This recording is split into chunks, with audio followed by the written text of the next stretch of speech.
આજે આદ્ય શક્તિપીઠ અંબાજી માતા અને સરહદના રખોપા કરતી માતા નડેશ્વરીની બનાસકાંઠાની આ પવિત્ર ભૂમિ ઉપર 358 કરોડ રૂપિયાના વિવિધ કામોના લોકાર્પણ અને ખાતમુહૂર્તનો આજનો આ પ્રસંગ અને સાથે સાથે આજે ઇન્કમ ટેક્સ ડે છે।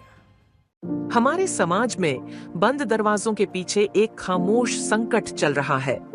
घरेलू हिंसा हर किसी के जीवन को प्रभावित करती है, पर तुम कभी अकेले नहीं हो और तुम्हें दर्द और डर से दूर प्यार भरी एक जिंदगी जीने का पूरा हक है। मौन तोड़िए और south Asian helpline and referral agency को कॉल करें। मिलकर हम इस चक्र को तोड़ सकते हैं, मिलकर हम जिंदगियां बचा सकते हैं। પણ માન્ય વડાપ્રધાન શ્રી અને વડાપ્રધાન શ્રીના વિશ્વાસ કે ભાઈ હવે ખોટું નહીં ચાલે।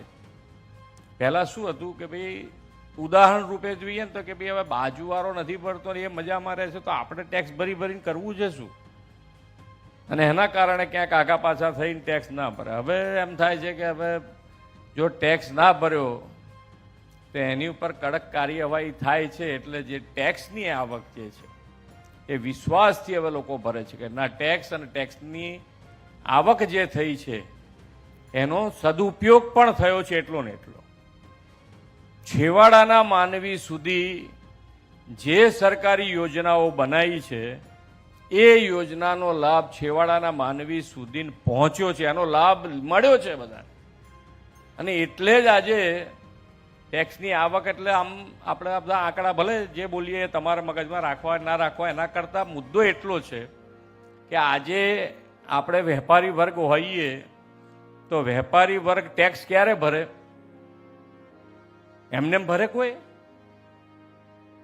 એનો ધંધો રોજગાર સારો ચાલતો હોય એ લગભગ એક મહિનામાં 2 લાખ કરોડ રૂપિયા જેટલી આંબી છે। 2 લાખ કરોડ, જીએસટીની વાત કરું, ઇન્કમ ટેક્સની વાત નથી કરતો।